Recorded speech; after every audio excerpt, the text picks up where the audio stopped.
So you're looking at Granbury and you're thinking about buying a lakefront home. Maybe you're retiring and moving here. Maybe you just want a weekend getaway and you live up in the Metroplex or maybe out in Midland and you're looking for some lakefront property. Well, today we're going to look at specifically some lakefront homes in Granbury that are under $600,000. We're going to give you a couple of pointers and we're going to just do a quick evaluation. This shouldn't be a long video, so hopefully you stay tuned to the end.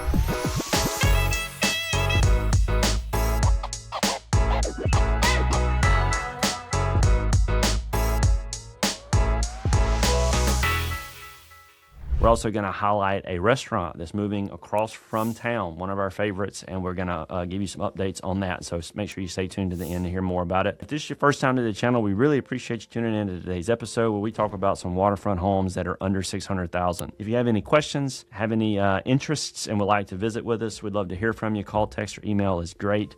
Even if you're 6, 12 months out, no problem. Feel free to reach out to us. Also, if you'd like to get notifications when videos like this come out, be sure to click that subscribe button and press the bell for notifications so you'll be the first to know about any updates or changes here in the Granbury area.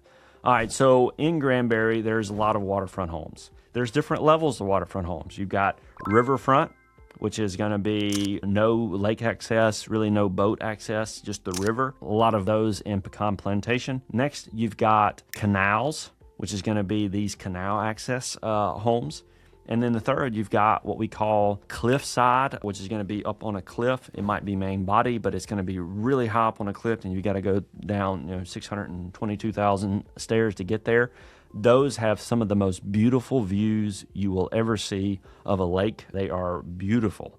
But if you're looking to retire and you're in your 60s, probably don't want to walk 6,000 steps a day to get down to the lake. Then you've got what we would call the highest level, which would be main body lake frontage. So main body lake frontage, which all of those are going to have kind of different price points, and you need to compare those. Today, we're not going to do too much of a deep dive into all the waterfronts. What we're going to do is focus on a few options that you've got if you're looking to be under $600,000. All right, there's not a ton. And you're very rarely going to get on open main body unless you're looking at maybe a mobile home that is on a main body lot. Outside of that, you're probably going to be looking at some canals. And we're going to highlight a couple of options for you today that we recommend that you look at. So without further ado, let's jump in. Okay, so what we're going to do today, instead of riding around and showing you some different communities, what we're going to do is focus on a few options in MLS, and we're going to share some info with you on it. So beginning first, we're going to look at the lower price point of Blue Water Shores. Now, Blue Water Shores is known for being mobile homes on canal properties.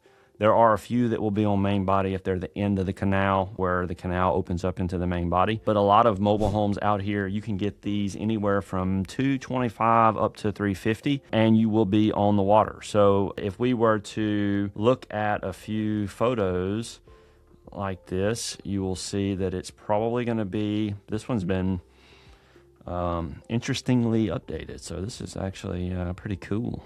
It's only 864 square foot, so it is smaller. I'm ready to see the canal here. Come on. There it is. All right, so it's just a small canal home, pretty close to main body. But, all right, so this is pretty common out here in the Blue Water Shores area. So you will see several properties every year come up that will be on a canal, and it'll be even under 300.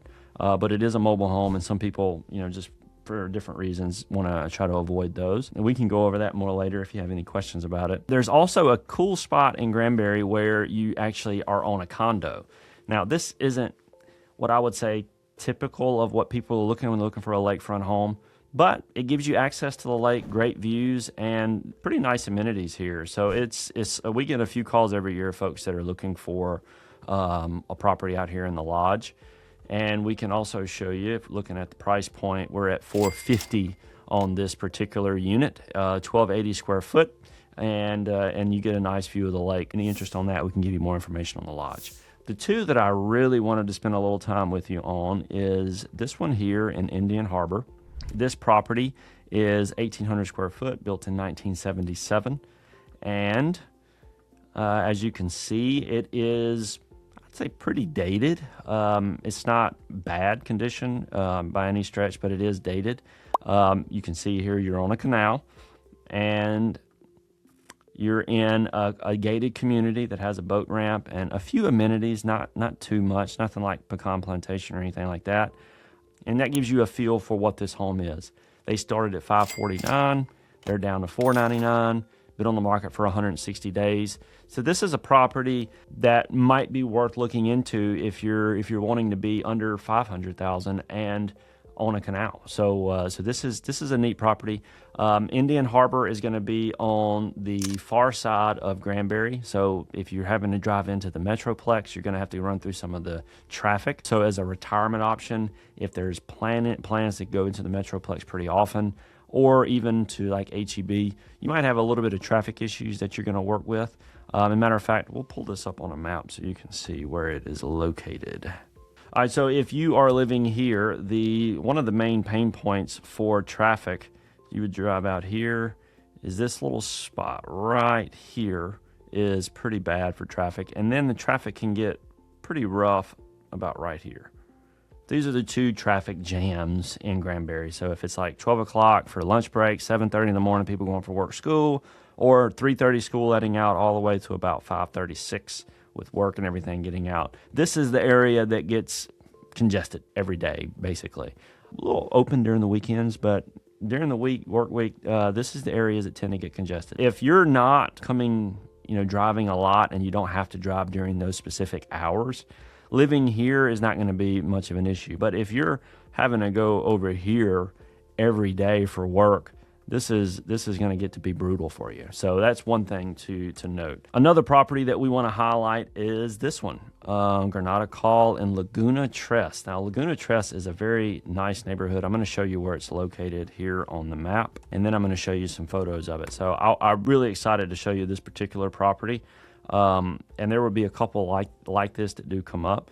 Notice you're on the north side of Granbury here, and you go over the Weatherford Bridge here, going up 51 this way. You go over the bridge, and then you will take a right into the community of Laguna Tres. Laguna Tres is a great location. You're probably 5 minutes to downtown Square, and there's actually a loop you can go around that will enable you to kind of get quick access over to the HEB side of town. All right, so what we're going to do now is we're going to go back to the MLS and we're going to look at some photos of this particular property. Looking at its price point, looking at the condition of the home, looks pretty nice. You're on a nice little canal, really close to main body. Home looks good on the inside. Counters could be updated, cabinets could be updated, depending on what you're looking for. But at this price point, getting a waterfront home is going to be challenging. So knowing where to look and what to expect is quite important. Nice trees, mature trees throughout, nice dock. Okay, so what is something you need to know about Laguna Tres? Well, there's actually one very important thing that you need to know about, and that is Laguna Tres is a neighborhood that is known for having cast iron piping, even though most of the homes were built after 1980. Now, looking at this home that we were looking at a moment ago on Granada Call, it was built in 2008. So the chances of it being cast iron are a lot lower. However, if you're looking at homes in Laguna Tres, if you ever get to the point where you find one and you're interested in it, reach out to me. Let's see if we can find out if it's cast iron piping or not. Because if it is cast iron piping, it's not a matter of if, it's a matter of when you're going to have to do some updating on that. That is one thing that we would want to note, and you'd want to factor that into whatever your offer or whatever the price is, because cast iron piping is something that's going to give you some trouble later down the line. Also, before we move to the restaurant, we have one property that's going to be coming up. It is a mobile home. It is on the water, and it's going to be around $279 to $300. Been completely renovated. It's not quite on the market yet. We're getting some drone shots of it on Monday, and we will be going live. So I wanted to mention that in the video. If it is and you want more information on it, shoot me a text, ask me for the address. We'll shoot it over in a text to you, and we'd love to share the details on that. Also, we've got a property that is being completely renovated on the water and water's edge. It's going to be around $920. It is very close to main body, and it is going to be, like I said, completely renovated. Wonderful property that's going to be coming up probably in about 2 weeks from now. So 2 properties, reach out to us if you have any interest on those. We might actually have a main body waterfront home coming up across from Stumpy's. That one might be a couple of months down the line, and it's probably going to be around the 1.2 mark, 1.2 million. But if that's something that you're interested in, ping me on that one as well. So the restaurant, my favorite barbecue in Granbury, is located in Glenrose, Massey's. I found out, talked to the owner last week, they're actually going to be moving to Granbury. Most of their business was coming from Granbury, so it's going to be just north of the square. We don't have an exact address yet, but just know we have a great barbecue restaurant that's coming into Granbury. They're leaving Glenrose and moving into Granbury, and it's something that we're excited about. So I'm always looking for restaurants and stuff coming in. So with that, if you do come in, try to see if Massey's is in Granbury yet. I highly recommend you go by there. Their brisket is top notch. Highly recommend you give it a shot. And I hope you found this video helpful. If you have any questions, again, feel free to reach out to me. If I don't hear from you, hopefully I'll see you around Granbury sometime.